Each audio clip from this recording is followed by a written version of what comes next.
Pronto, estamos gravando aqui o nosso encontro.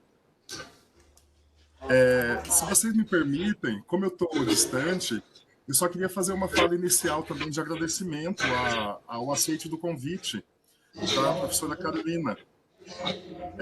Eu queria iniciar dizendo, Carol, o PET já tem algum tempo já que chegou uma demanda para nós para que a gente comece a introduzir temáticas ligadas ao feminismo dentro das discussões e das ações do PET, do Programa de Educação Tutorial, no campus, no âmbito dos nossos grupos de estudos, no âmbito das nossas atividades também de conexão com a própria comunidade. Então, você, esse ano, foi selecionada também por conta da tua trajetória de pesquisa, da tua trajetória de militância, e a comissão ela faz um contato prévio, né? A comissão responsável pela organização da atividade, ela faz um contato prévio com os nossos convidados e agora as nossas convidadas, e você é a primeira convidada nesse ano, então, a fazer uma fala, né, direcionada ao debate feminista, né, esse ano dentro do PET. Então, eu queria te agradecer muito pelo teu aceito, pela tua disponibilidade, e também queria deixar registrado aqui nesse momento, né, que a gente agora, né, espera que pelo menos os próximos elos desse ano a gente consiga trazer mais essa temática de uma forma mais presente no âmbito das nossas atividades. Tá? Eu queria dar as boas-vindas também ao público que está chegando aqui na sala virtual. Eu justifico a minha ausência presencial hoje, que eu gostaria muito de estar aí com vocês todos e todas nesse momento, mas, como vocês sabem, eu anunciei na semana passada que eu estaria afastado essa semana das atividades presenciais no campus por conta da participação em uma banca de doutorado aqui na Unesp de Presidente Prudente. Então, nesse momento, eu participo remotamente, mas, enfim, registro aqui que estou muito feliz assim, com o aceite da professora Carolina e dou as boas-vindas. E passo a palavra agora ao Guilherme, que pode fazer a mediação nesse momento. Muito obrigado. Maravilha, obrigado, Regis. Bem-vindos todos que estão acompanhando remotamente também. Então, hoje vamos conversar com a professora Carolina sobre o tema Desobedecer com prática docente feminista. A Carolina é graduada, mestra e doutoranda em Geografia pela Unesp e está como professora substituta no curso de Geografia aqui da UFS Campus Erechim. Então, estamos muito felizes de poder conversar contigo. E sem mais delongas, já passo a palavra. Beleza. Boa tarde para todas, para todos, para todos. Porque ser uma professora feminista é sempre desde o começo até o final. Então eu queria já começar assim, dizer que eu agradeço o convite, que é muito honroso ser convidado pelo PET, seja na UFS ou em outra universidade. O PET tem um papel fundamental na construção da docência, na construção da extensão, na construção de imaginar um novo futuro, uma nova universidade, uma nova prática e uma nova praxis docente. Então eu fiquei muito honrada de receber o convite. E geralmente quando a gente fica muito honrada, assim, a gente fica nervosa, né? Ansiosa. E não é diferente comigo. Eu fiquei extremamente ansiosa, não sabia o que ia falar. E aí eu resolvi escrever. Porque infelizmente é uma prática que me foi domesticada muito mais fácil na universidade. Eu aprendi muito mais a escrever do que falar. A universidade tende a fazer isso com a gente. E no ato de escrever para vocês, também refletir sobre isso. Como é difícil falar sobre ser feminista. Como é difícil falar sobre ser professora. Como é difícil me entender hoje, como essa mulher jovem que eu sou, com alguma coisa que pode contribuir com vocês, né? Então eu peço licença para ler. Isso não quer dizer que eu não vá trazendo algumas colocações e que vocês não possam me interromper nos momentos iniciais. Eu prefiro que a gente dialogue muito mais do que eu fique falando aqui, assim, sem parar exaustivamente. Então Então, por favor, estamos em roda, o pessoal do virtual também, o Regis fica à vontade para fazer interrupções e trazer apontamentos. Bom, para começar, me apresentando, né? E me apresentando no sentido de me situar corporificadamente enquanto produtora de um saber, enquanto alguém que traz algo para vocês, como ensina uma filósofa feminista, que é a Donna Haraway. Então, me situando e me corporificando, eu sou uma mulher branca, cisgênero, eu sou uma mulher bissexual, eu sou uma mulher jovem, isso faz parte, essencialmente, de muitas das opressões que eu vivo na universidade, como sendo professora. E eu sou uma mulher que é fruto, filha de uma mulher da classe trabalhadora, de um pai da classe trabalhadora, de uma classe que vive do trabalho. Eu nasci em São Paulo, isso faz parte de quem eu sou, de como eu me constituo, como me entendo no mundo, sendo geógrafa. Vim da metrópole. Morei muitos anos em Prudente, onde fiz minha formação e continuo terminando, sou doutoranda atualmente, que é uma cidade de interior, para quem não conhece, onde o Regis está nesse momento, né? Prudente está aí a mais de 500 quilômetros da capital de São Paulo. Então, eu me formei no interior, dentro de uma perspectiva de universidade de interior, não tão próxima quanto à realidade que a gente encontra aqui na Universidade Federal da Fronteira Sul, por todas as particularidades, né?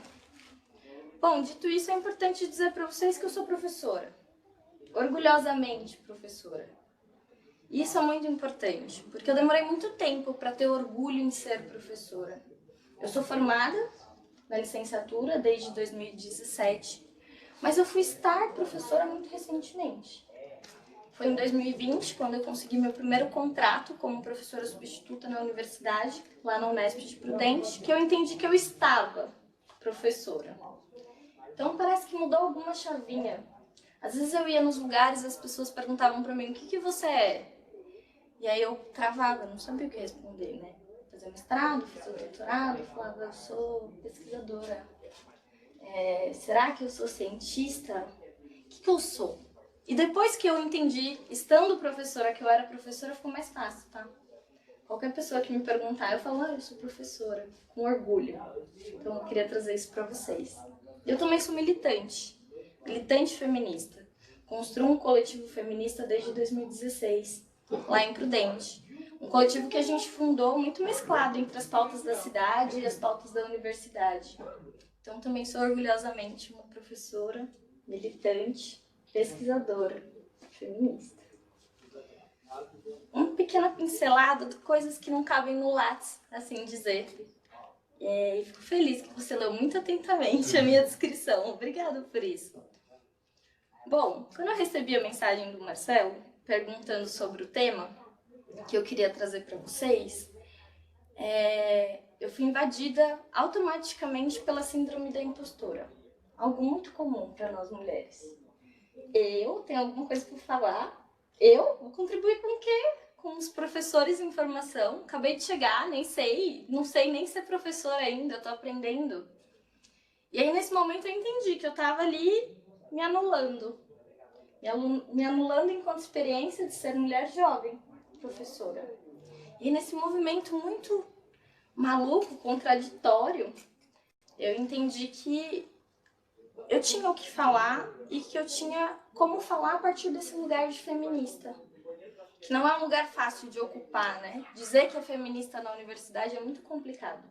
Acho que muitas de nós podemos compartilhar esse sentimento. Existem muitas contradições em cima do que é ser feminista. E muitas ideias construídas e pré-determinadas porque se espera que seja uma feminista. Bom, naquela mesma semana, a filosofia tinha me convidado para fazer uma palestra que aconteceu agora, recentemente, em que o tema era ser professor, resistir como professora. E aí eu tentei juntar um pouco a ideia de vir para o Praxis, a ideia de falar na filosofia, porque a ideia era a mesma, né? Professora, jovem, feminista, mulher, eu. O que eu tenho para falar? Bom, a gente estava caminhando aqui o caminho é entre o bloco A e o estacionamento. Passando na frente dos blocos dos professores, eu estava caminhando com o Regis, nosso querido Regis, Reginaldo.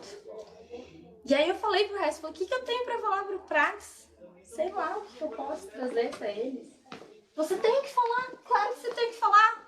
Para com isso, você tem muito que falar, as pessoas querem te ouvir. E eu busquei essa afirmação, porque ser feminista é isso. É buscar a autoafirmação e a afirmação nos outros o tempo inteiro para poder existir. E a gente é sempre anulada no sentido de ser feminista. E aí ele me encorajou e eu falei, não, beleza, então vamos lá. Escrevi a mensagem pro Marcelo. Desobedecer como prática feminista. Aí fui escrever. Voltamos pro texto. Gente, como foi difícil escrever.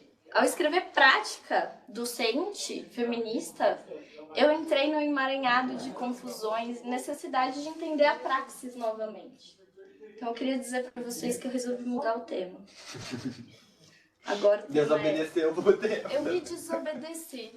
Agora o tema vai ser desobedecer como praxis de uma docência feminista. E eu acho que vocês sabem muito mais do que eu sobre praxis, até por fazer parte do PET e refletir constantemente sobre o que significa essa palavra, que não é só uma palavra, mas é um conceito que o Paulo Freire nos apresenta como necessário. Bom, nesse encontro e na necessidade de pensar a praxis, eu comecei a entender que prática, quando eu pensei, era um substantivo comum. Era uma ação ou uma atividade específica. Mas a praxis, quando eu trouxe para cá, para o centro do debate, ela sugeria que a desobediência seria uma estratégia que eu, como professora feminista, adoto cotidianamente. Uma estratégia comigo e de ensino. Todos os dias, alguns de vocês já foram meus alunos ou estão sendo, outros eu ainda estou conhecendo, sabem que sempre que eu entro em sala de aula eu fecho a porta. E ao fechar a porta, a desobediência começou. Corporalmente, na forma de falar. Não é porque eu sou professora dentro da universidade que eu tenho que falar um academiquez que ninguém entende. Eu posso e eu devo mudar a forma opressora da fala durante uma aula para que o diálogo se estabeleça, para que um ambiente possa se tornar um espaço verdadeiramente de contradição, de desobediência, de praxis, onde a minha forma de atuar incita a desobediência nas pessoas. Eu vou tentar explicar isso para vocês. Bom, segundo Paulo Freire, a reflexão crítica sobre a prática, ela se torna uma exigência em relação teórica, prática, sem a qual a teoria pode vir virando um blá blá blá blá blá e a prática um simples ativismo. Quando Paulo Freire traz isso pra gente e eu encontro essa frase, aí eu trouxe vários livros, tá? Mania. Toda vez que eu vou falar, eu preciso mostrar de onde eu tô falando. Eu fui atrás desse livro pra montar o que eu trouxe hoje pra vocês, que é um dos que eu mais gosto. Gosto de vários. Mas nesse, profundamente, eu acho simples de entender o que é o ensinar. E o que é essa prática de pensar o ensinar para o Freire, quando ele fala que a teoria não é só blá blá blá, que a teoria ela é esse exercício para não ser só um ativismo. Bom, quando eu encontrei com essa frase e essa crítica dele, a prática ao ativismo, eu refleti o que seria ser militante. Será que existe uma diferença entre ser professora ativista, feminista, e uma professora ativista e uma professora militante feminista? Vocês já chegaram a pensar sobre a diferença de ativismo e militância em algum momento? Sim? O que você já trouxe assim, de inquietação? É muito interessante pensar essas questões, né? Porque, tipo, e é muito interessante também pensar os nossos próprios professores, né? Porque, tipo, eu tive muitas professoras no meu ensino médio, mas nenhuma professora militava sobre o feminismo, os que comentavam uma aula sobre o feminismo. Eu só fui ter contato, tipo, com professoras que eram militantes na própria universidade. A professora Joyce também fez uma pergunta na semana acadêmica. E então, tipo, tem quase um abismo, né, entre, de fato, ser militante ou só ser, tipo, para você mesmo, né? Porque tem muito essa questão da autoafirmação, né? Porque, como tu mesmo disse, né, quem está confirmando muito nós é sempre o externo, é sempre o outro, né? Então, acho que tem uma diferencinha, assim, bastante grande. Sigo nessa mesma linha que você colocou, né? ser militante exige a prática de ser. A prática de ser ativista em alguns momentos, mas principalmente a ação do cotidiano, do dia a dia, de construção, de acreditar verdadeiramente numa teoria que eu produzo, de botar ela em prática, refletir nesse sentido, né? Muito legal essa contribuição que você traz, porque é esse sentimento que eu tô tentando exprimir, então eu não tô me sentindo tão mais sozinha agora. Acho interessante, gente, porque eu sempre fui desobediente. Desde criança, eu fui taxada como desobediente, mas não como feminista. Quando eu era aquela criança adolescente rebelde, a criança desobediente, a bocuda, a que fala demais, a que chora demais, a que briga demais, a que reclama demais. Nunca estava bom a forma que eu era, mas porque eu sempre fui muito questionadora. Eu nunca me servi de roupas que tentassem me aprisionar, num sentido total. Eu nunca me servi de teorias que tentassem me aprisionar e que não ensinasse que o meu corpo era tão importante de ser estudado quanto os corpos que parecem com os meus. Era preciso ser feminista, mas também trazer a perspectiva na minha vida de que eu era mulher. E ao ser mulher, automaticamente, eu tive que me formar, como diz a Bell Hooks, uma mulher feminista, né? Nesse sentido, eu trouxe até para vocês aqui da onde eu situei a Bell Hooks, né? Porque ela tem muitas obras, é uma grande autora. Eu vou partir muito do que eu trago para vocês a partir do Ensinando Comunidade, da Bell Hooks. O Ensinando a Transgredir também, mas infelizmente esse livro alguém pegou e nunca mais me devolveu, vocês sabem como que é, né? A gente empresta um livro, aí você sabe que ele tá lá, e vai buscar, não tá mais lá. Mas bom, Ensinando a Transgredir, Ensinando a Comunidade e o que eu chamo de Bíblia, né? A Bíblia feminista, que é o feminismo é para todo mundo, da Bell Hooks, que é uma grande síntese de muitas das coisas que ela traz. Nesse livro ela diz, feministas não nascem, são formadas. E aí eu comecei a pensar, né? Como que eu fui me formando então feminista, né? Deixei de ser só a desobediente, a rebelde, que gostava sim de RBD, vamos combinar que o show tá acontecendo, né? Gostava sim, me identificava com aquelas letras que me impulsionavam a ser algo diferente. Ainda mais falar em espanhol e ser latina me dava um sentimento de identidade latino-americana muito latente. Mas enfim, quando que o feminista entrou na minha apresentação, né? Eu sou feminista. Não foi do dia para a noite, não foi na minha adolescência, foi na universidade. E foi a partir da negação de ser mulher. E aí eu selecionei 3 histórias que eu quero compartilhar com vocês. São curtas, eu prometo. São 3 momentos da minha vida.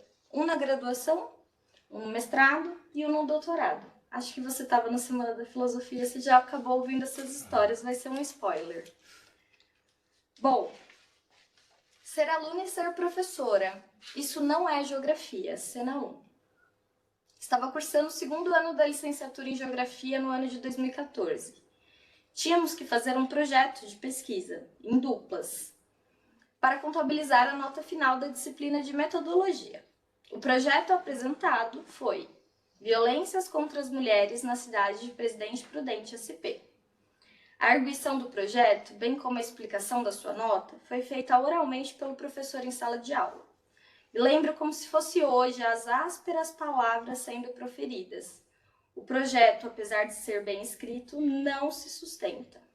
Apesar de citarem dados importantes, não justifica. Não podemos trabalhar na geografia somente com relatos orais de mulheres violentadas. Até porque isso não é geografia, isso é sociologia. A nota 7. Teve um bom esforço, mas não teve geograficidade. Comentei o ocorrido em uma conversa descontraída no laboratório e o meu orientador, também coordenador do grupo, ao tomar conhecimento de tamanha violência, reagiu e produziu uma carta para o professor da disciplina. Colheu diversas assinaturas de geógrafos e geógrafas latino-americanas que produziram geografias feministas ao longo da sua vida. Eu coloquei a carta por baixo da porta da sala do professor. Ele ignorou. A nota continuou a mesma. Passou. Cena 2. Simpósio de geografia não é desfile de moda. O ano era 2017. Eu estava no primeiro ano do mestrado. Fui a Curitiba, Paraná, apresentar os primeiros resultados da minha dissertação, que estava em desenvolvimento. O evento era direcionado para pesquisas que se enquadravam no campo da geografia agrária. No dia das apresentações, estava fazendo 8 graus de manhã. Tremia de frio. Coloquei várias camadas de roupa e, por cima de tudo, um blazer preto. Cheguei na sala de apresentações, conferi o número sinalizado na porta e entrei. Havia no máximo 10 pessoas na sala quando eu entrei. Meio perdida, fui caminhando, um conjunto de cadeiras vazias, e quando eu fui me sentar, um homem, branco, bem mais velho que eu, disse: "Uau, blazer!" Não sabia que o simpósio tinha virado desfile de alta costura. Sem graça, olhei, não conhecia, e sem entender de direito, me sentei. Poucos minutos depois, entrou outro homem. Cabelos brancos, um lindíssimo blazer de veludo. Entrou, cumprimentou o outro homem, os dois chamaram de professor. Ele se sentou ao meu lado. Em um lapso de lucidez, falei em alto bom som: "Ué, você não vai perguntar para o professor se ele veio para o desfile?" Todos da sala riram. Lembro que meu trabalho foi o mais criticado na sala pelo primeiro professor, que era o coordenador do eixo do evento. E também o mais defendido pelo segundo professor, o homem do blazer. Cena 3. Hoje não é aula de feminismo. Doutorado, segundo semestre do meu conturbado ano de 2020. Estava cursando uma disciplina com um querido professor. Precisava de créditos e a disciplina tinha cronograma que satisfazia muitas das minhas angústias acadêmicas. Principalmente, preocupou-se em trazer autoras mulheres como referência. Logo nas primeiras aulas, foi proposto como um texto A Nação das Classes Dominantes, escrito por Ottaviani. A discussão fluía, aparentemente ali horizontal, entre alunas, alunos, alunos e o professor. Papo vai. Capitalismo? Chega. Classe? Também. Logo, o debate girou em torno da importância de analisar o trabalho pela visão de Marx.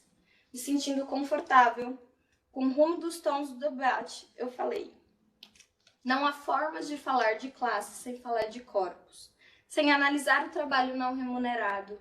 Quais são os corpos que fazem a manutenção da burguesia, da classe que vive do trabalho? Antes de eu terminar de articular esse pensamento, fui interrompida pelo professor. Vamos discutir mulheres daqui 3 semanas. Hoje não é aula de feminismo. A única fala que não teve chance de debater a classe ou a constituição do capitalismo foi a minha. Não se nasce mulher, torna-se, né? Já dizia Simone de Beauvoir. E nesse sentido de entender que a gente se torna mulher, é a partir das violências diversas que o nosso corpo perpassa ao adentrarmos espaços, principalmente institucionais, do patriarcado capitalista branco, que a gente entende que a nossa presença ali não é bem-vinda, ela não é benquista. Você pode até estar aqui, mas você tem que masculinizar o máximo possível o seu pensamento. Você tem que entender, por exemplo, na geografia, que é da onde eu venho, que a geografia estuda homens e a sociedade. É a relação entre eles. Mulher não serve nem para estudar e nem para ser estudada. Nesse processo, gente, ao longo da vida, a gente vai entendendo que é necessário tornar-se mulher, mas que é mais necessário ainda formar-se feminista para ter condições de rebater esse tipo de crítica que nos chegam e que são extremamente violentas. Eu poderia trazer várias falas de diversos outros momentos, até mesmo agora aqui, no presente momento, como professora na UFFS, para elucidar para vocês como é difícil ocupar a posição de professora sendo mulher, como também foi difícil estar como aluna em diversos momentos, como estar como pesquisadora. Bom, gente, faz muitos anos, quase 10, que eu estudo mulheres na geografia. Aquele primeiro professor que falou para mim que violência não era assunto da geografia, talvez esteja muito magoado hoje em saber que eu estou terminando um doutorado sobre feminicídio. e que eu segui, mesmo que demoradamente, o desejo de fazer um projeto de pesquisa que estudasse violência contra as mulheres. Porque ao falar das outras, eu estava falando de mim mesma. Ao buscar entender, através da pesquisa, que, como diz Paulo Freire, é uma exigência básica no processo de ensinar, eu era mulher. Ao lutar pela vida delas, eu também estava lutando pela minha, a minha existência de mulher. Nesse processo todo, eu sempre me desenvolvi dentro das pesquisas de saúde. Eu venho do campo da geografia da saúde.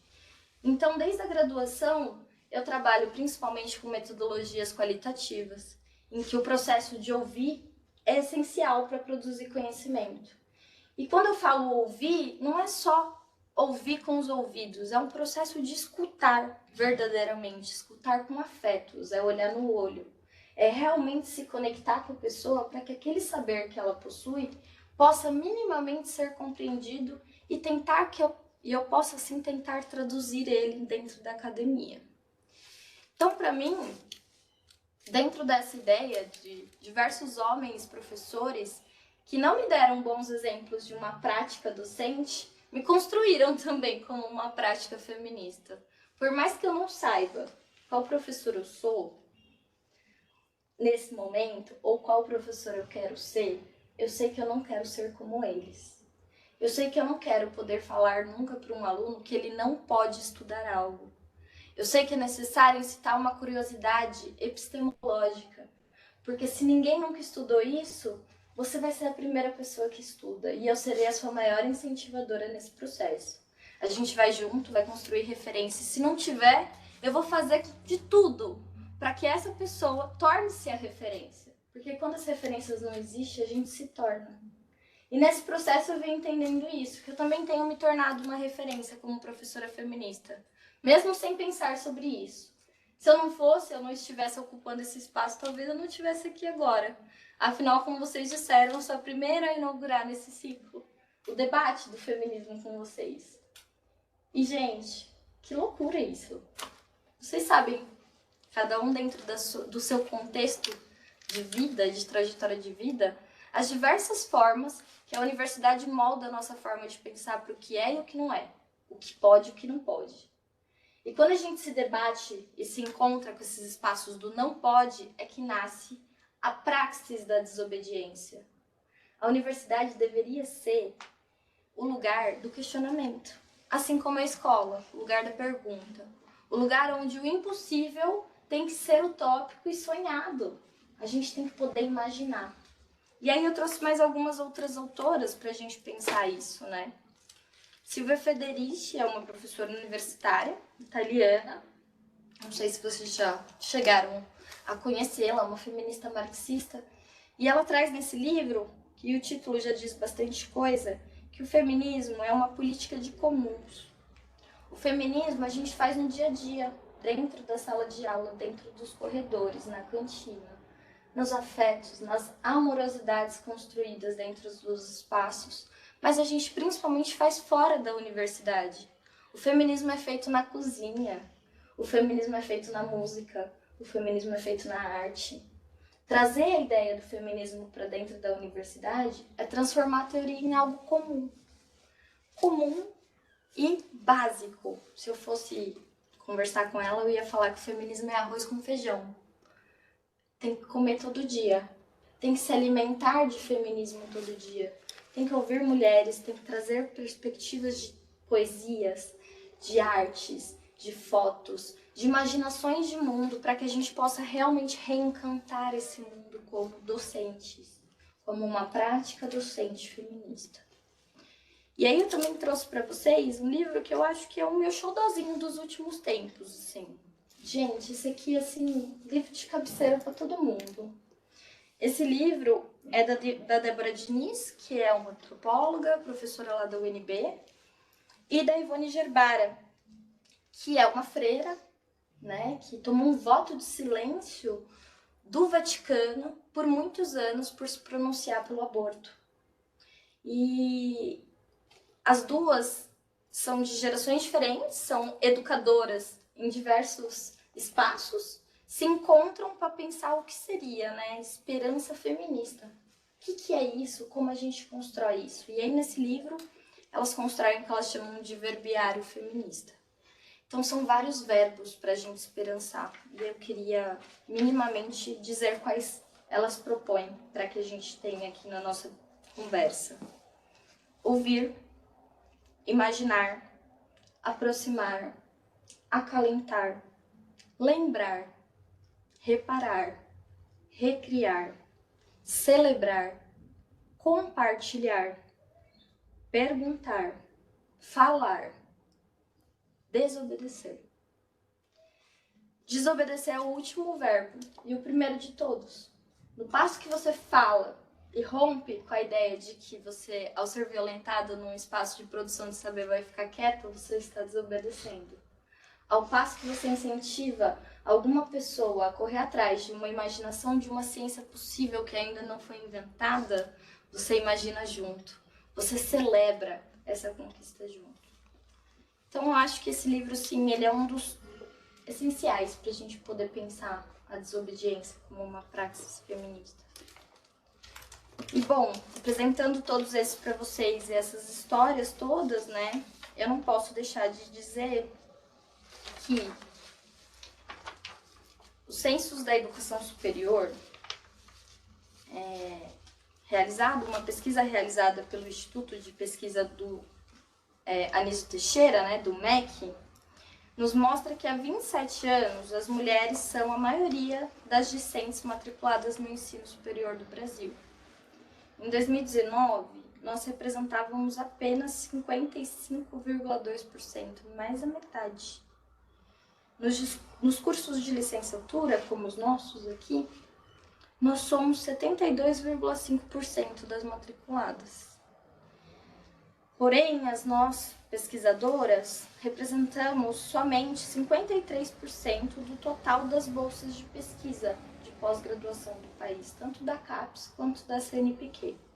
E dentre as bolsas de maior prestígio e de maior reconhecimento de pesquisa, que são as bolsas de desenvolvimento científico conhecidas aí como 1A, né, dentro de uma ordenação de maior importância e hierarquia, nós somos somente 46%. Então, existe um abismo muito grande entre ser aluna e ser professora. São poucas as que chegam a conseguir ser professora na universidade.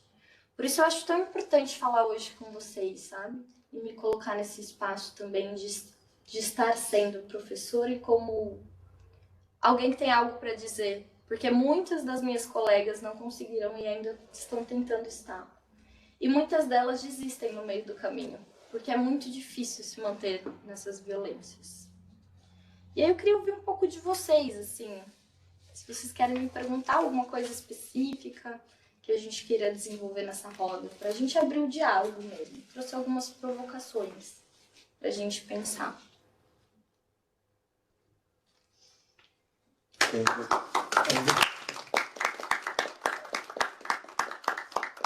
Maravilha, Carol.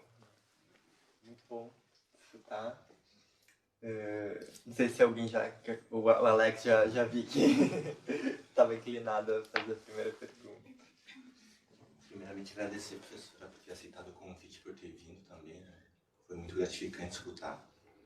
E no decorrer da sua fala, tu comentou, né, uma das máximas mais famosas, acho, do mundo contemporâneo, que é da grande Simone, né, não se nasce mulher, torna-se mulher.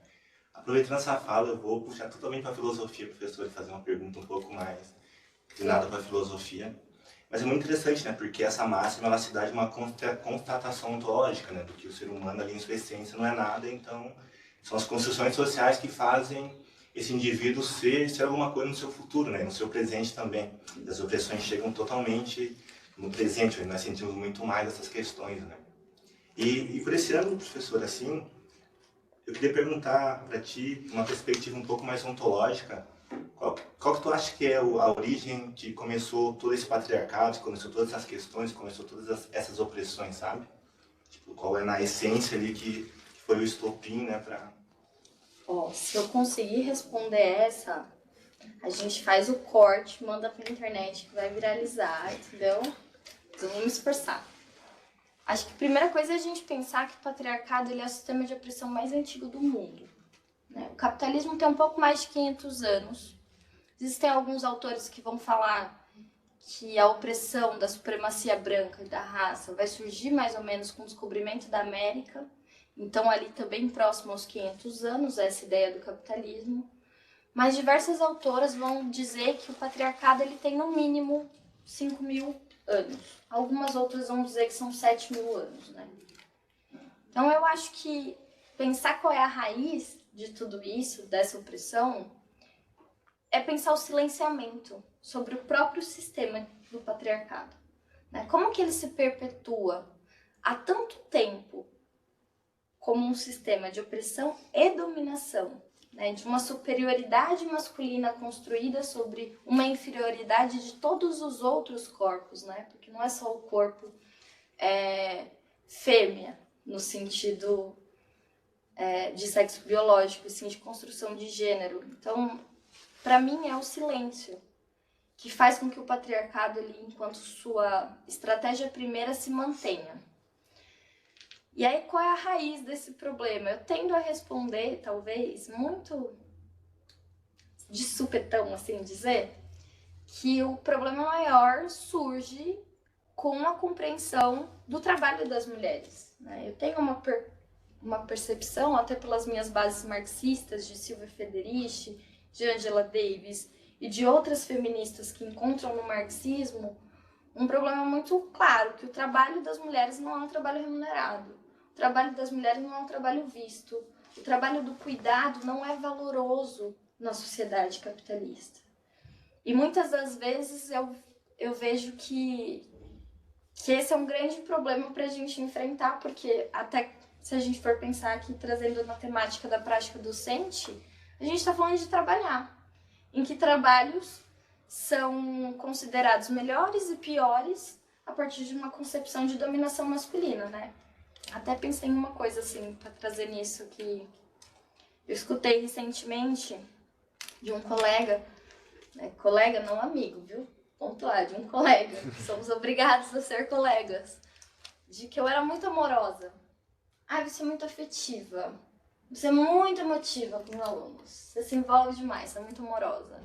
E eu fiquei me perguntando até que ponto ser amorosa era ruim enquanto professora. Se foi isso que Bell Hooks me ensinou, que o amor era revolucionário, né? Que Paulo Freire trazia, que amor movia esse ensino. E aí eu entendi que, para a lógica do patriarcado, enquanto sua raiz, a violência é um ponto central. Então, para o patriarcado continuar se perpetuando ali na prática do professor, do ensinar e do aprender, ele tem que ser violento, né? E aí talvez seja até mais um ponto. O amor é uma prática de desobedecer também, né? Eu não sei se eu te respondi, não, porque eu viajei, assim, com várias coisas. Você me ajudou a conduzir umas ideias até. Mas eu acho que é isso. O patriarcado é um sistema muito antigo que nos silencia, que nos violenta, através de várias formas de exploração, principalmente do nosso trabalho enquanto mulher na sociedade, né? E aí traz a questão da reprodução do ser social enquanto ontológico, né? Se me negam o direito da minha existência pelo meu trabalho, é difícil continuar existindo como ser, né? Não sei, foi? Foi. Então foi. Agradeço. Ixi, achei uma pira. Massa. É uma... Não, bem legal, gostei. Você foi falando desses dados, né, de uma desproporção na academia em relação à presença das mulheres, né? E isso sempre me chamou a atenção, né, pensando em licenciaturas, né, formação de professores. Como na educação básica, nós temos uma maioria feminina em oposição na universidade, no campo acadêmico, uma maioria masculina, né? Como prevalece essa ideia de que, bom, então o magistério é vocação, por isso também o salário é menor, né? A ideia do magistério como um sacerdócio, como um dom, né? Como um trabalho quase voluntário, né? Se contente com esse salário, né? Porque você está aí cuidando dessas crianças, né? E no máximo, uma educação bancária, você cuida e vai lá e deposita esse conhecimento, faz esse papel e é só isso. Então esse é o seu papel, e aí você tem uma maioria feminina, né? Porque a social, que é uma profissão, né? Que exige pesquisa, como Paulo Freire disse, né? Que não é só depositar, mas é produzir conhecimento ali em diálogo com os estudantes. Então, mas você acha que é só depositar, então é uma maioria feminina, com baixos salários, e é no campo acadêmico, que é da pesquisa, né? Super valorizada, em detrimento do ensino, você tem uma maioria masculina, né? Então acho que tá muito escancarado, e a gente sente aqui na nossa realidade, né? Da própria universidade. E aí eu queria estar comentando sobre isso e talvez pensar em alternativas para a gente lidar com isso, né? Algumas universidades já vem, por exemplo, eu sei, adotando em concursos pontuação diferente para mulheres gestantes ou adotantes, né?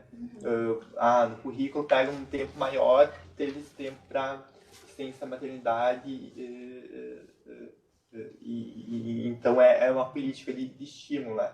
Mas que outras alternativas nós teríamos para ter uma maior inserção de mulheres como professoras, pesquisadoras nas universidades? Dá pra falar várias coisas, né? É outra pergunta que eu gosto, assim, provoca. Vou começar ali pela primeira parte da sua fala, essa questão de a docência como um dom, quando você entende a escola enquanto um espaço do feminino, né? Que feminino é esse, gente? Quando a gente pensa na professora, na imagem que constroem na nossa cabeça ao longo da vida inteira, dos exemplos que nós tivemos, né? E eu falo nós porque eu tô muito mais próxima da geração de vocês do que de qualquer outra. Nós somos aqui muito contemporâneos, né? A imagem das professoras da nossa infância, da nossa escola, né? Até lembrei, te ouvi falando, lembrei de um poema que eu não vou saber recitar completamente igual as palavras, mas a ideia, que é do Guimarães Rosa, que ele fala assim: e a professora usava óculos e era feia. E até um dia que ela deixa de ser. E evoca essa imagem do papel de performance que se espera de uma professora, né? Que é uma professora recatada, bela, uma professora que usa roupas compridas, que cobre o corpo, que mostra autoridade a partir de uma posição, né, do não pode. Eu lembrei até, não sei se já viram o Irmão de Jorel, a figura da diretora, que ela grita, não pode! Já viram? Não, ai gente, Irmão do Jorel, tem que assistir, ó. Escola Irmão do Jorel, melhor desenho brasileiro que tá bombando. Interessantíssimo. Tem a figura da diretora, que sempre aparece falando, não pode! Gritando. E é muito comum na nossa memória afetiva, né? Essa ideia da diretora que é brava, que é sisuda, que, enfim, que performa essa autoridade da bronca. E aí, quando a gente tenta entender, né, como que essas professoras elas não são aceitas no âmbito universitário e quanto isso é difícil, eu penso muito hoje, assim, na minha prática cotidiana, como é difícil eu escolher uma roupa para vir para a universidade, sabe? Como isso me afeta até hoje. Eu sempre fico pensando, mas será que isso é roupa de professora? Olha que loucura! Como isso é introjetado na minha cabeça, né? E na nossa, como uma construção. Qual é o jeito que uma professora se veste? Né? Não no sentido de bela, recatada, que tem que passar aquela figura, aquela performance mesmo, como diria Judith Butler. E, bom, nessa ideia, né, da educadora como dom que chega na universidade, quando a gente pensa na universidade, na professora feminista na universidade, a gente já desconstrói essa ideia pro totalmente do oposto, né? Quando você evoca e fala, professora feminista, você já pensa no quê? Uma feminista extremamente brava também, mas no sentido de estar sempre brigando, estar sempre implicando, estar sempre no front, estar sempre gritando, sempre chamando atenção. E sim, estamos. E sim, é necessário estar assim. Essa figura, mas não como loucas, ou como em muitos passados já nos chamaram como histéricas, né? Mas no sentido de chamar atenção mesmo, falar, olha, eu não preciso ser essa performance de professora que se espera, eu posso ser outra coisa, eu ainda também não sei qual. Talvez a gente descubra todo mundo junto daqui a uns 10 anos, né? Qual é essa nova performance? Que ela existe, mas não é essa. E dessa construção toda que você trouxe, né? O que a gente pode fazer para que esse espaço seja cada vez mais de mulheres, e não só de mulheres, mas de mulheres feministas, de mulheres que estejam dispostas a reencantar o mundo, a reimaginar o mundo, a reconstruir não só a ideia de professora, mas a ideia de universidade, né? Eu acho que a questão de criação de mecanismos contratuais, de concurso público, né, específico, é importantíssimo. A gente precisa sanar um buraco dos nossos corpos docentes, assim dizer, né? Não dá mais, gente, para todo mundo ser professor homem, branco e velho. Não dá mais. A gente precisa renovar esse quadro. A gente precisa de outras cores, de outros corpos, de outras pessoas ocupando. Essa é uma solução. Mas ela não é suficiente.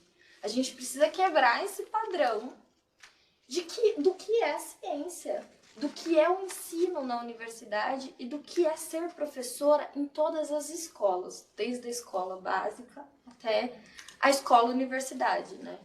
Então eu vejo que a gente precisa passar por uma concepção mesmo cultural, né? De se reentender dentro do que é o papel cultural dessa pessoa professora, que não pode ser mais o que a gente reproduzia. Não sei se eu te respondi. Sim. Mas deu uma crise existencial também. Mexeu, assim. Eu estou só vendo o Regis ali rindo. Carol, Gui, pessoal, eu só queria fazer uma manifestação aqui para o pessoal que está participando aqui na sala. Fiquem à vontade, se quiserem fazer perguntas diretamente à professora Carolina, abram o microfone, tá? Ou então levantem as mãos, que eu passo a palavra para vocês. Ou quem preferir fazer a pergunta por escrito, manda aqui no chat da sala virtual, tá bem? Fiquem à vontade. E aí eu vou aproveitar o ensejo também, já que eu comecei a falar, e eu queria, Carol, te agradecer muito, assim, a te ouvir é um aprendizado a cada encontro, né? Seja na informalidade da conversa, seja num momento como esse também, que não é uma coisa formal, mas ao mesmo tempo é formal, né? Afinal de contas, você é a nossa convidada do dia e te ouvir aqui vai causando várias provocações, assim, várias inquietações. Eu conheci, gente, a professora Carolina naquele evento sobre geografia e gênero, lá no Chile, aquele que eu apresentei o trabalho do primeiro Elos Híbridos desse ano, né? Por conta da comissão também, que convidou o próprio tutor, mas enfim, eu falei, é isso. Mas aquele trabalho surgiu, foi apresentado naquele evento, e foi quando a professora Carolina chegou na minha vida. E eu venho aprendendo várias coisas com ela desde então, né? Agora, felizmente, ela trabalha aqui conosco, né? Aí no campus Erechim, e isso me deixa bastante satisfeito porque ela traz debates que são extremamente importantes e necessários, e a gente começa a se dar conta também do quanto a gente passa, muitas vezes, boa parte do nosso tempo, sem pensar em algumas questões que, no final das contas, elas afetam a todos nós, né? E aí, Carol, uma pergunta que me veio aqui em mente também, enquanto eu te ouvia, é a seguinte. Várias vezes, já em várias situações, eu observei algumas cenas, né, de um explícito preconceito, uma explícita falta de tato, né, quando se trata de tratamento com relação às mulheres, tanto estudantes quanto professoras, né? E é engraçado, quer dizer, engraçado no sentido trágico da coisa, né?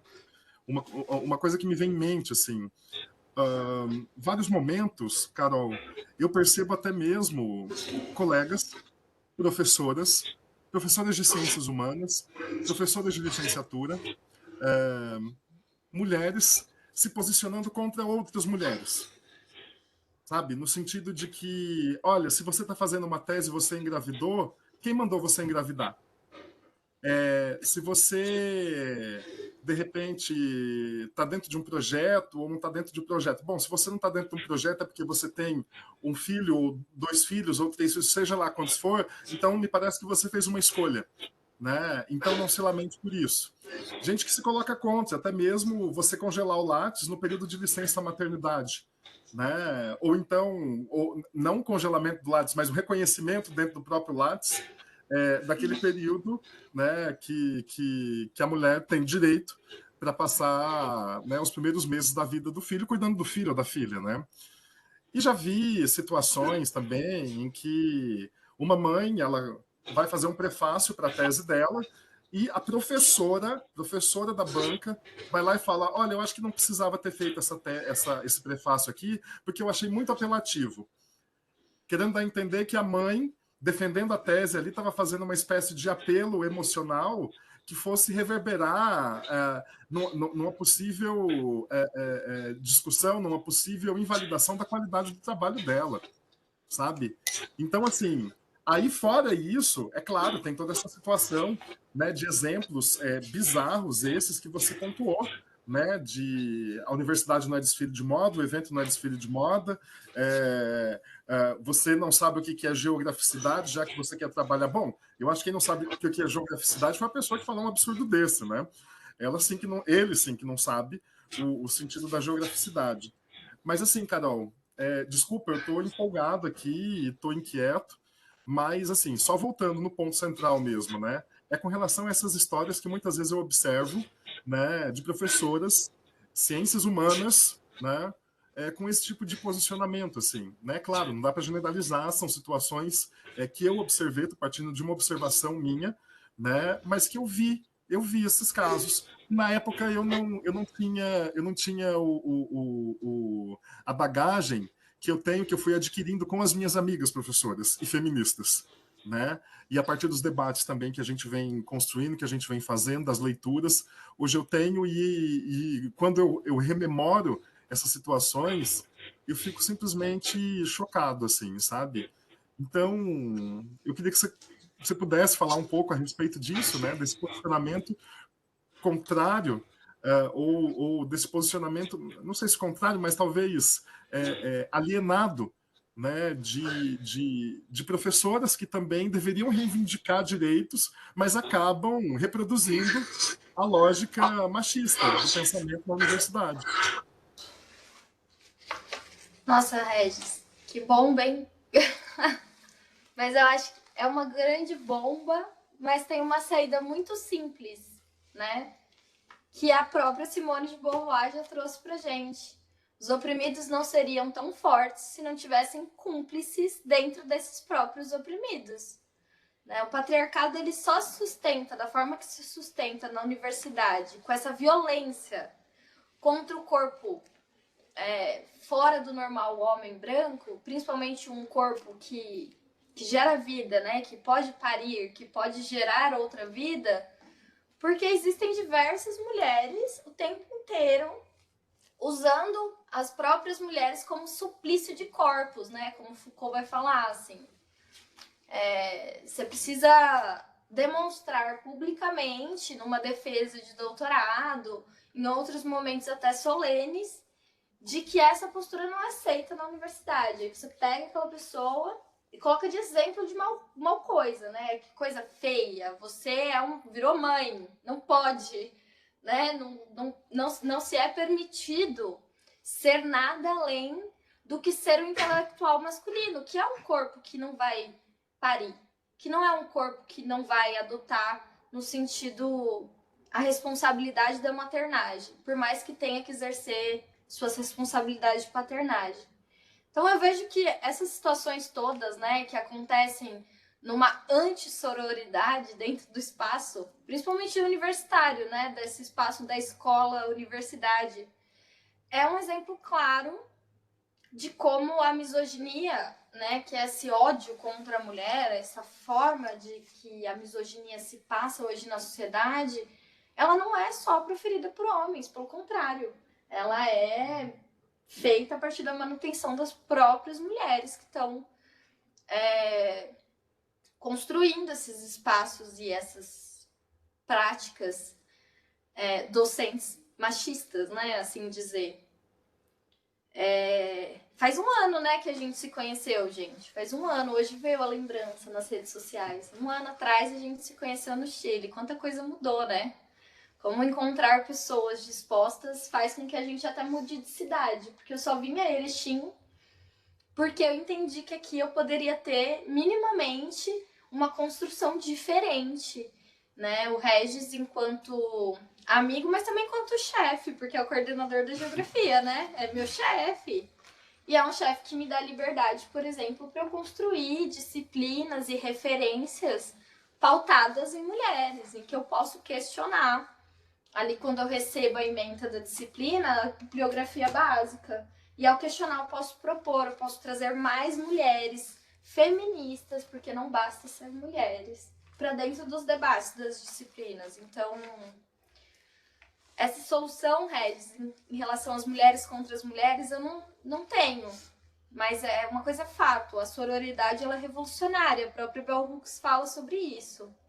Né? Não tem como o feminismo se manter sem sororidade, sem essa união de mulheres que entendem que dentre elas mesmas não pode existir hierarquias, não pode existir opressões, mas que na ausência de uma possível construção dessa sororidade, o papel que vocês homens têm nesses espaços, né? Como amigo, como professor, como chefe, de poder construir essa rede de apoio para que a gente possa continuar existindo enquanto mulher feminista e ocupando os espaços diversos da nossa vida.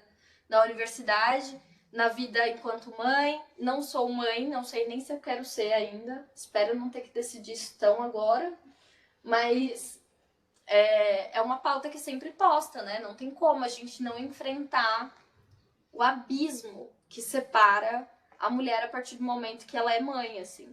E quanto é importante essa rede de homens que estranham o patriarcado. E que, ao estranharem o patriarcado, se pronuncia contra ele, seja ele proferido por homens ou por mulheres. Que se sai em defesa, assim, de outras colegas e que constrói verdadeiramente essa praxis feminista, né? Porque a docência enquanto praxis feminista, para mim, é isso, Regis. Ela não se resume ao ser mulher, para ter uma prática docente feminista, para ter uma praxis com desobediência. Ela é e deve ser uma teoria em construção constante entre todos, né? Precisamos. Não sei, foi? Te respondi? Claro que sim, você sempre responde de maneira brilhante. Ai, você é uma querida. Você sempre responde. É que nem eu falei, aqui o meu papel aqui é só de aprender contigo, Carol. E eu venho aprendendo muito, muito mesmo, muito mesmo. E eu só queria reforçar para o pessoal que está aqui também na sala, tá? Que a palavra está aberta. Se vocês quiserem inscrever suas perguntas aqui, a professora Carolina.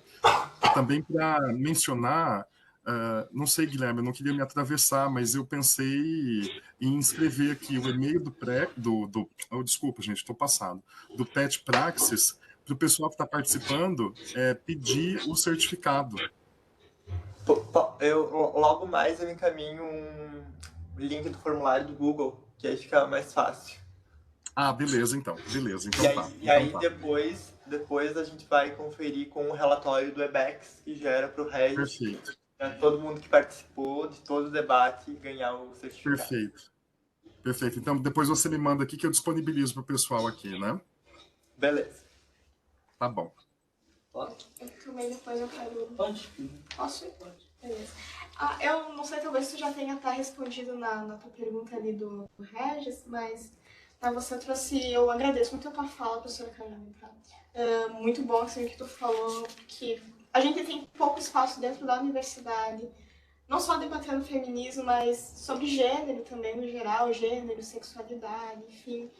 Mas tudo que surge em torno do feminino é pouco discutido na universidade, né? Então tem um pouco desse preconceito, assim, é como se, sei lá, se fosse algum tipo de doença que você não pode tocar em questões femininas, feministas, né? Enfim, a universidade é muito pequena, mas mesmo que ela seja, deveria ser um espaço onde isso é debatido, porque é mais fácil, né? Você colocar essas questões quando a universidade não é tão, assim, catedrática, não sei se é essa a palavra, mas ouvindo teus relatos que tu colocou ali da tua graduação, da tua pós-graduação, né, no mestrado, e depois no doutorado, os comentários que tu acabou recebendo, eu acredito que você tentou ali elaborar, né, algo a partir do teu estudo para contornar isso, né? Mas, assim, aquelas pessoas que não conseguem, você fez todo o teu trabalho em torno do feminino, do feminicídio, tratando, né, a luz do feminismo, né? Mas, e aquelas mulheres que não conseguem fazer exatamente esse contorno que tu fez, né? Que aí tem a questão, tem a terapia, tem as redes de apoio, mas como que a gente consegue contornar isso, né? Se às vezes não tem um apoio dentro da universidade para discutir essas coisas. Não tem esse círculo, né? Posso dizer como eu fiz. Agora, como a gente pode, de uma maneira universal, eu acho que eu não tenho a resposta. Mas no meu singular, no meu particular, eu me construí enquanto rede de militância. Eu saí da universidade e eu fui construir com mulheres comuns. No sentido de comum, de que a vida acontece e o feminismo ele é construído e feito por diversas mulheres em diversas profissões.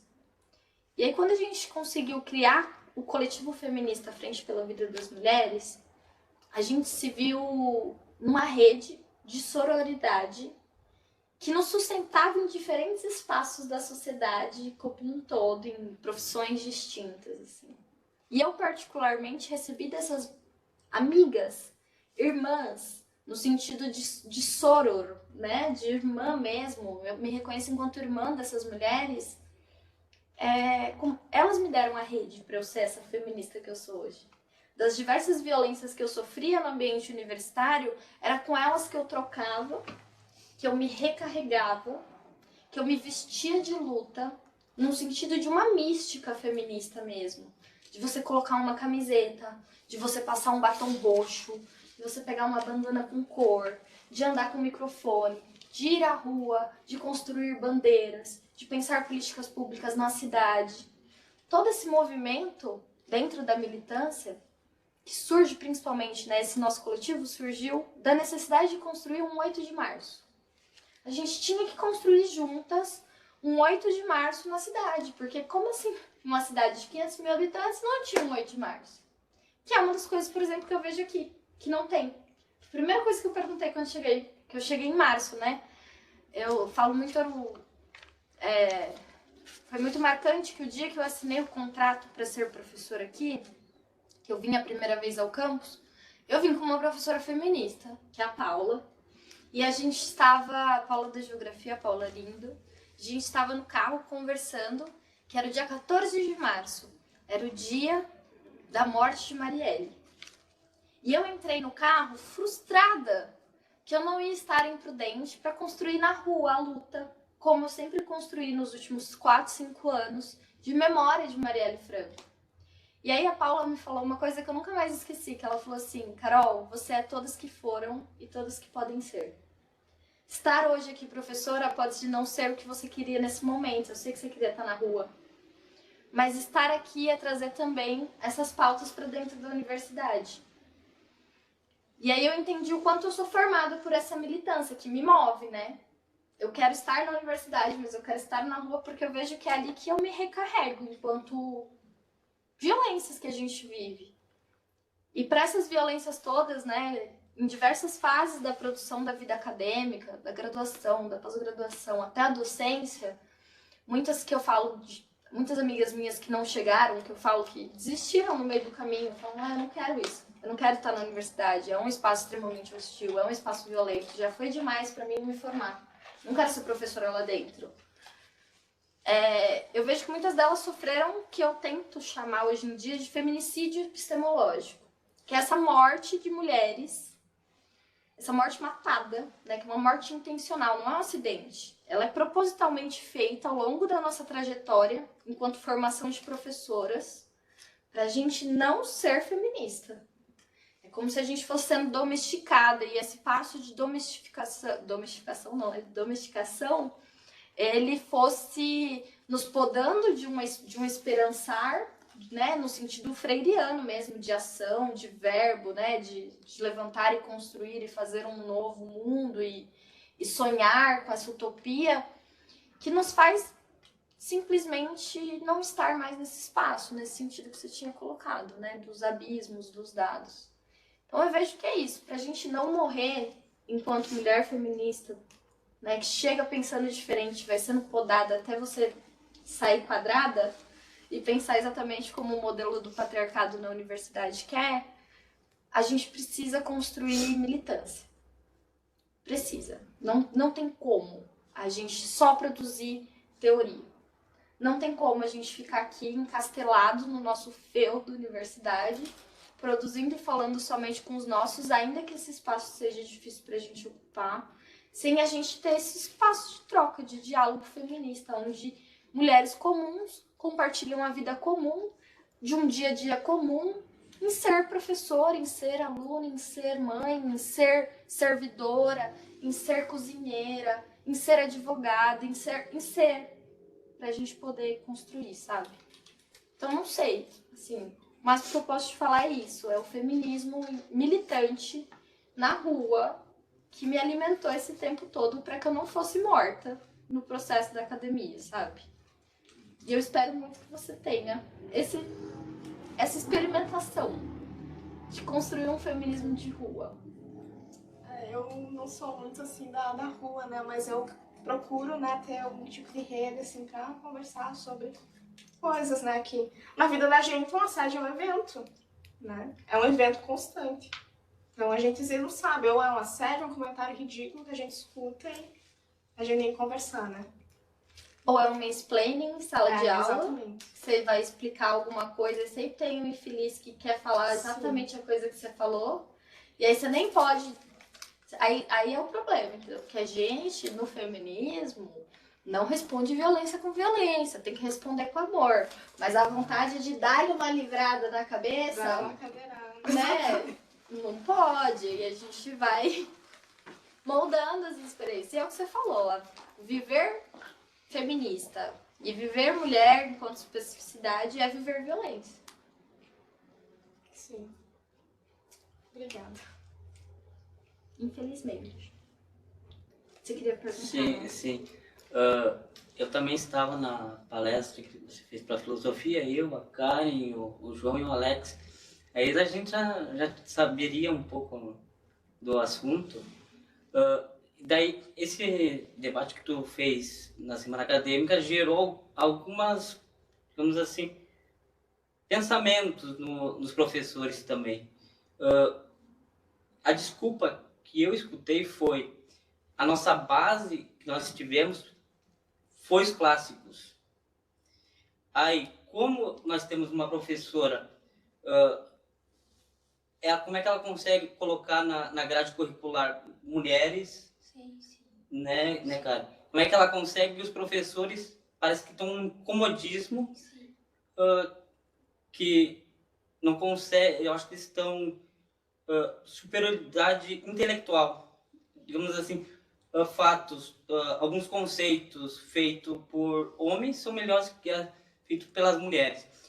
Um relato, em uma aula sobre filosofia da educação, teve um trabalho que era sobre as fases da educação, as fases do desenvolvimento infantil. Daí foi trazido o autor Piaget, proposto pelo grupo. Aí uma colega minha, nós três, ela propôs, vamos trazer Piaget, mas também junto Emília Ferreira, como ela trazia a teoria do Piaget e ainda se desenvolveu mais ainda sobre isso. E eu queria saber a esse respeito, como a teoria ela consegue, até quando ela é melhor no lado masculino, até que ponto o feminino também se iguala, digamos assim, até se igualar ou até mesmo suprir algumas lacunas que a própria teoria não conseguiu se formar.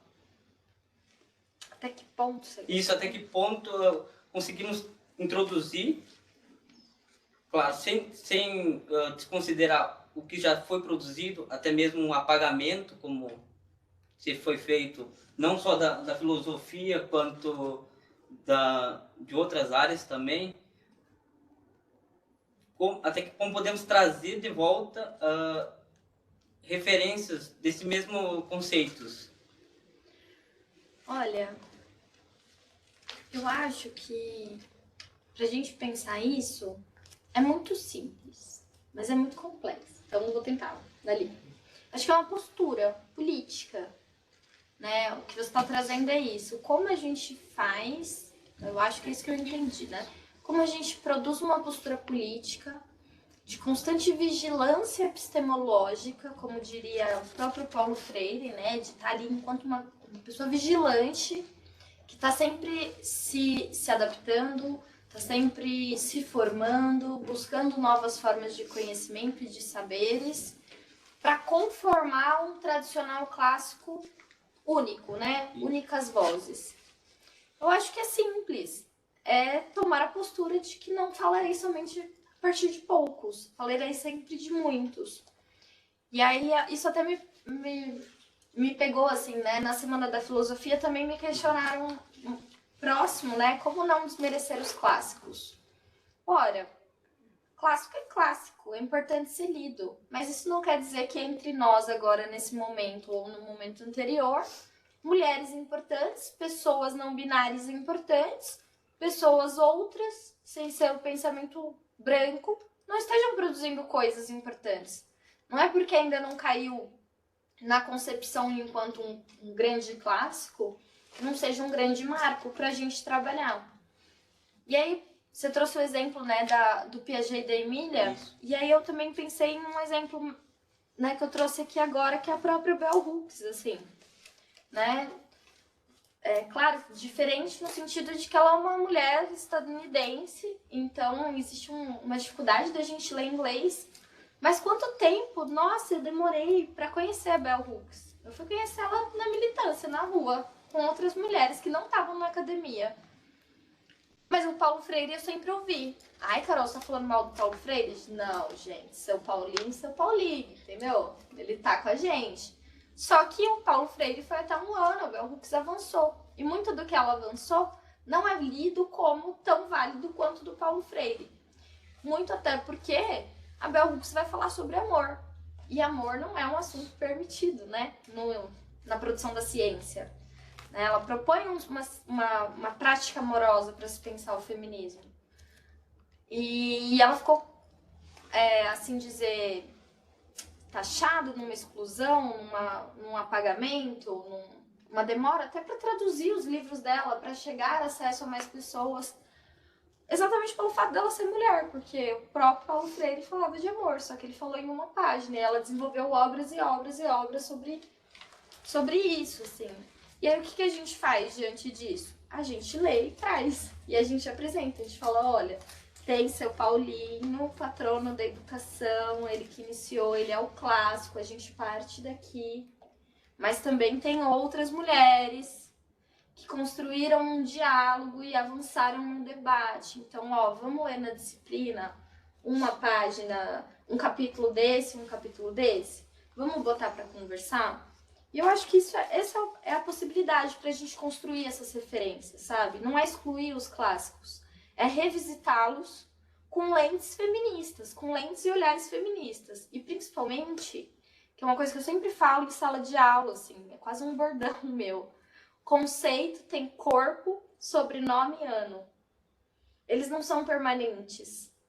E quando a gente evoca o corpo do conceito, quem que fez esse corpo, quem é a pessoa que pensou, a gente vai falar, bom, essa pessoa é um homem, é uma mulher, é branco, é negra, é indígena, ela, sabe, é uma estadunidense, então você já situa geograficamente qual é o país de origem. Ah, não, essa pessoa é uma pessoa que, sei lá, é italiana, igual eu falei, é brasileira, é latino-americana, Quando a gente situa o máximo possível aquele conceito construído no clássico, a gente cria a possibilidade para conversar com ele. Porque aí a gente tira ele daquele posto do intocável, né? dessa ideia que a gente vai construindo de que as referências, elas são construídas por pessoas mágicas, geniais, super dotadas e fora da realidade do tempo delas. E não, né? Você é um cientista.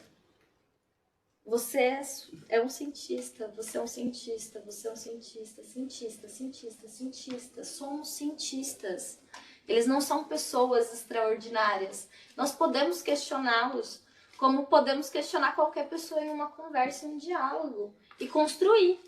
Então, se a gente tira essa ideia, né, dos deuses do saber, né, irrevogáveis, a gente consegue construir um diferente. Eu parto por aí. Tem dado certo. Pode ser que uma hora não dê mais. Aí a gente conversa de novo também, não tem problema, entendeu? Mas eu parto desse princípio. É o seu Paulinho, é o seu Miltinho. Ah, mas tá diminuindo no diminutivo? Não, é no sentido de tornar mais próximo mesmo, sabe? Tira aquela carga, né, do acadêmico que não pode ser questionado por uma pessoa que falou no tempo dela, no ano dela, com o corpo dela. Sim, sim. Sim, rolou, então rolou. Maravilha. Pessoal, já postei no bate-papo o link para a presença do formulário do Google. Só preencher lá. Mais questões, gente, tá aberto. Não sei também qual que é a disponibilidade de tempo da Carol. Acho que podia botar um teto, né? Acho que já quase 5, eu não sei como vocês estão também.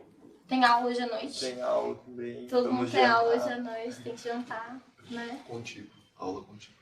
Pois é, tem que terminar a aula ainda. Então veja bem.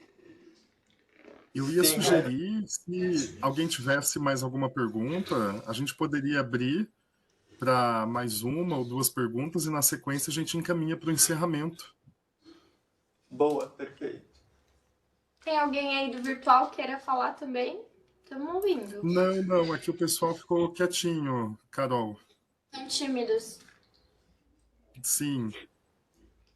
Eu não sei se eu tenho uma pergunta ou um comentário, na verdade, mas Então faça, só faça. no momento da tua fala que tu falou que ser feminista é negar ser mulher. E aí eu imagino que você esteja falando dessa construção, desse conceito do que é ser mulher, que esse conceito histórico construído, enfim, por esse pensamento ocidental que é hegemônico, né? Eu queria talvez te fazer uma pergunta que me lembrou muito o próprio Fanon, né?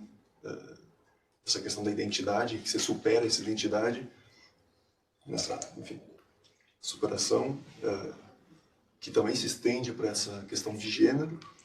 E aí me parece que a própria ideia de homem precisa ser negada, por exemplo, em questões que eu diria quase que básicas, por exemplo, dentro da sala de aula, né?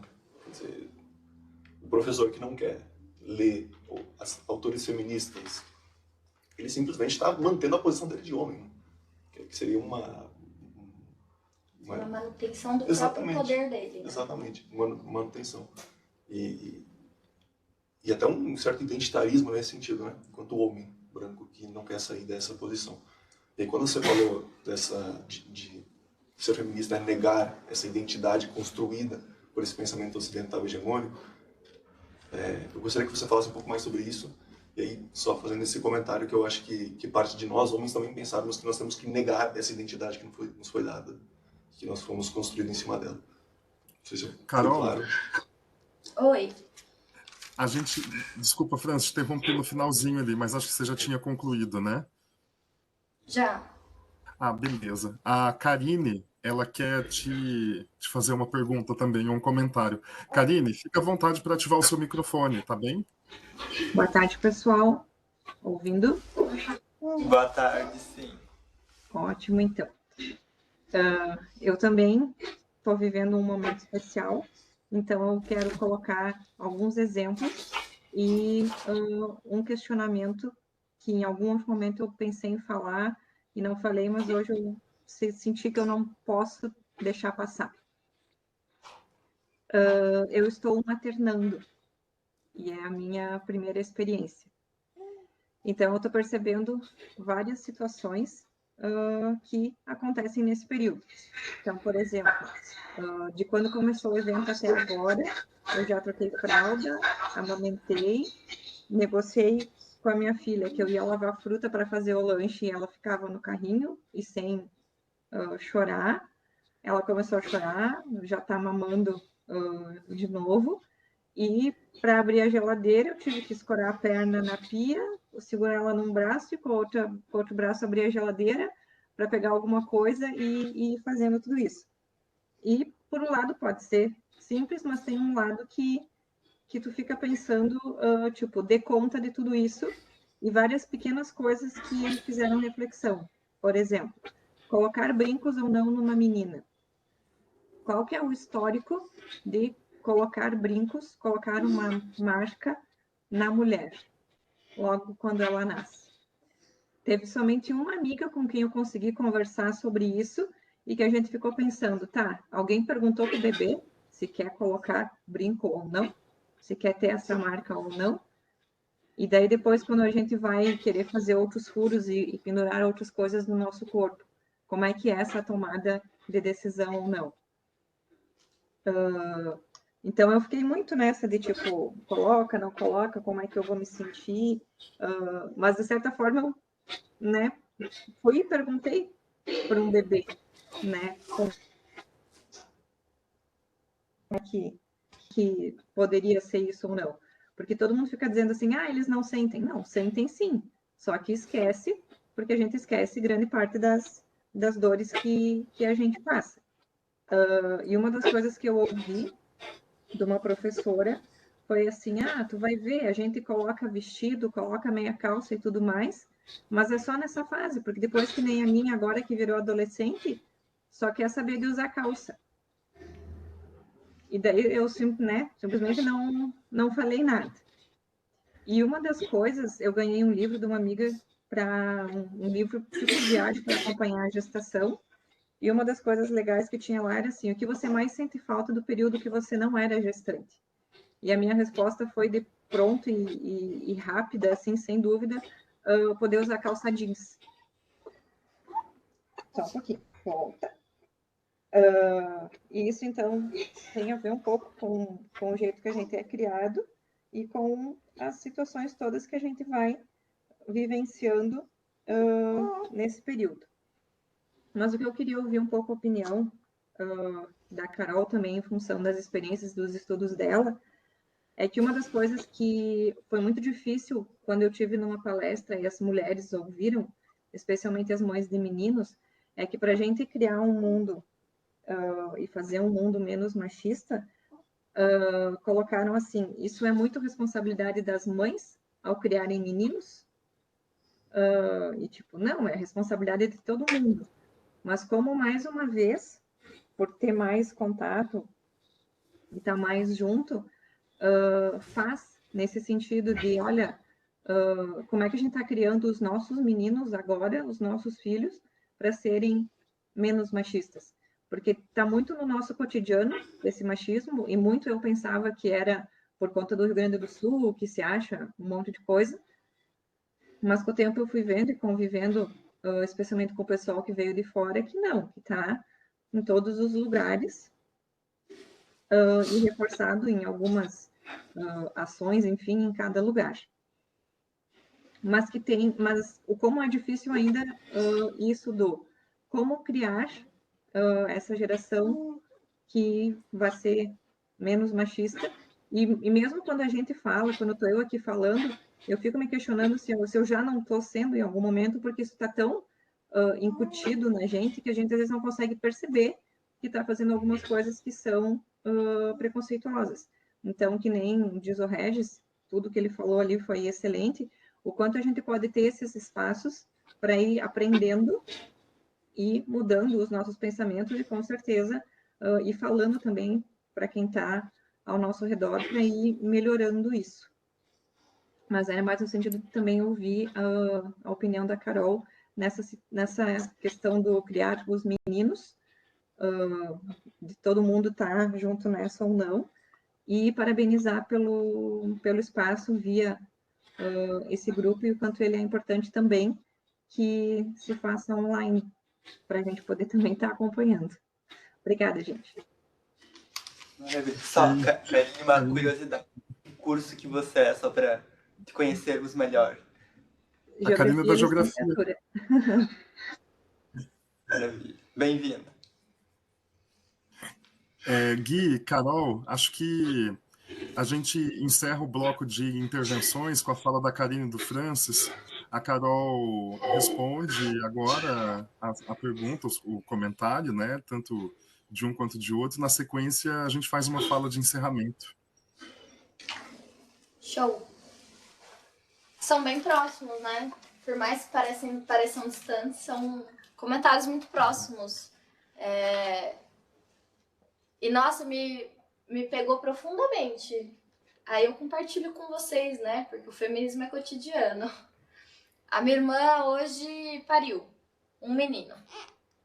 E eu não sou mãe. Então, o lugar de fala para eu poder falar sobre isso, que eu vou me posicionar aqui, é enquanto tia.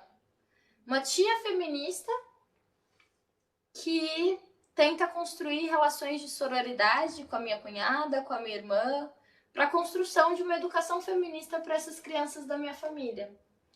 Eu sou tia de 4 crianças agora. 3 meninas e um menino. E ontem eu pensava muito sobre isso, assim, né? O primeiro menino da família. A gente sempre teve crianças meninas em casa. Nada sem conflito, tá? Me lembro de um Natal. Eu tava na graduação faz alguns anos, tinha voltado para casa dos meus pais.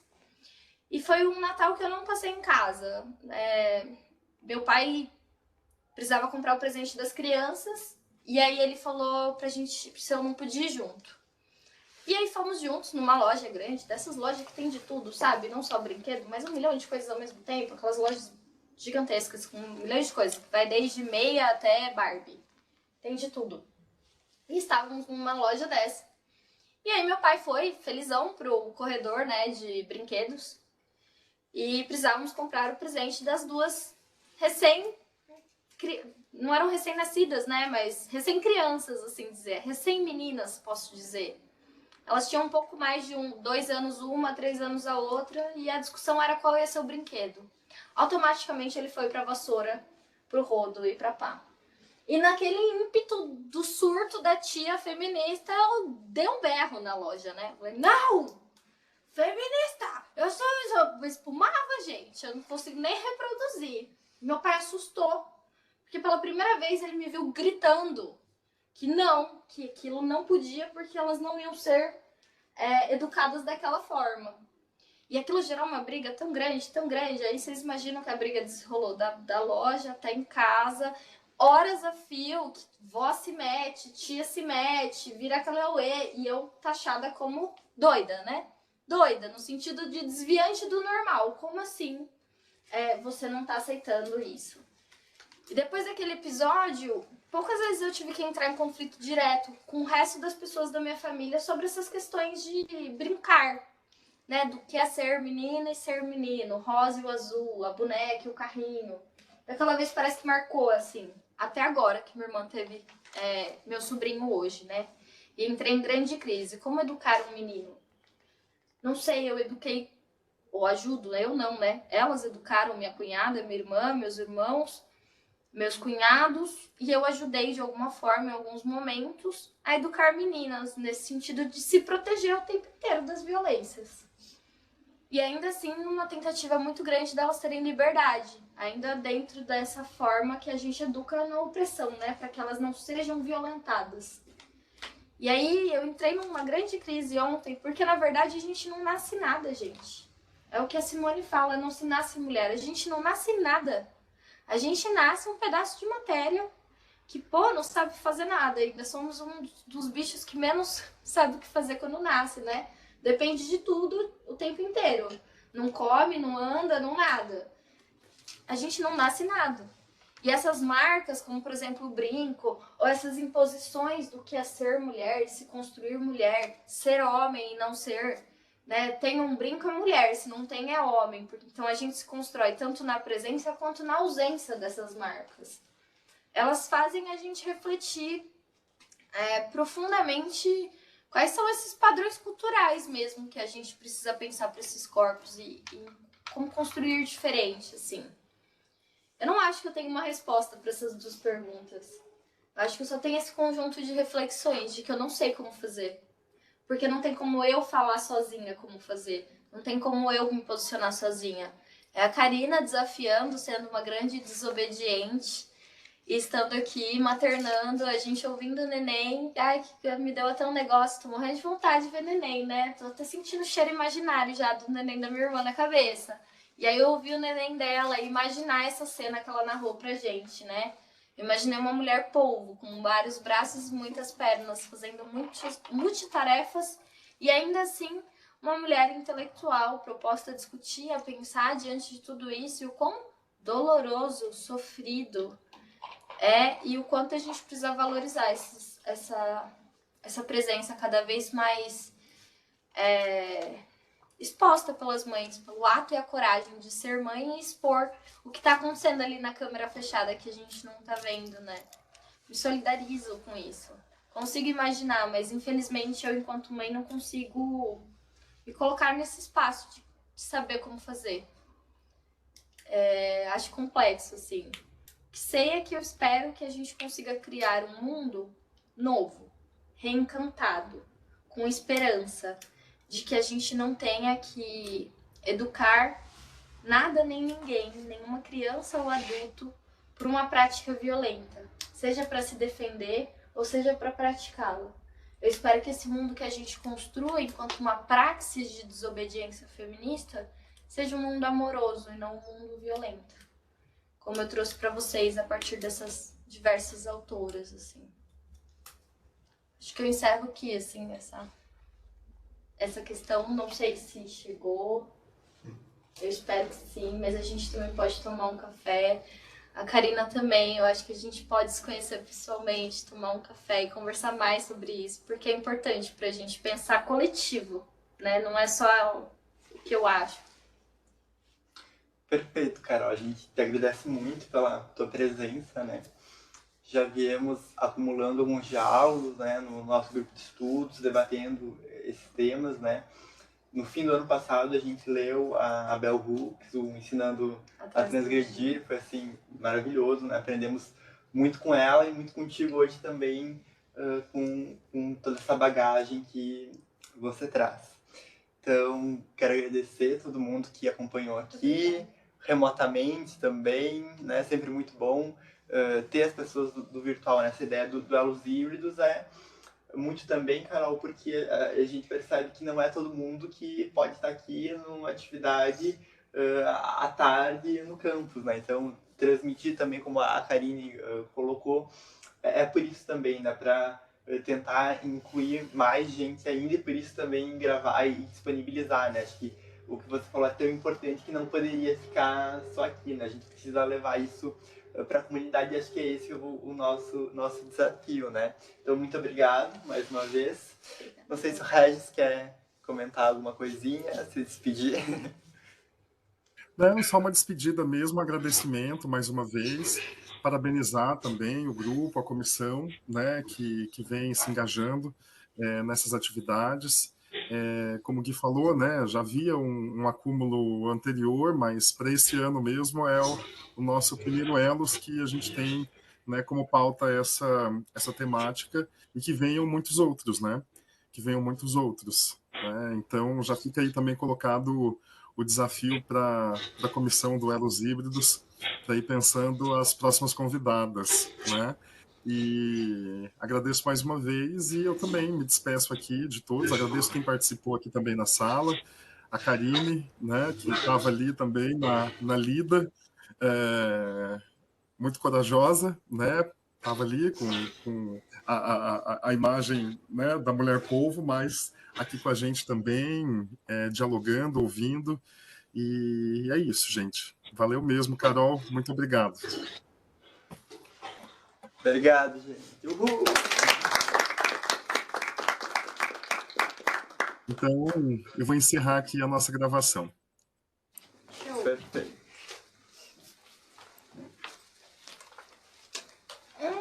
Tô muito cansadinha. Cara de trio.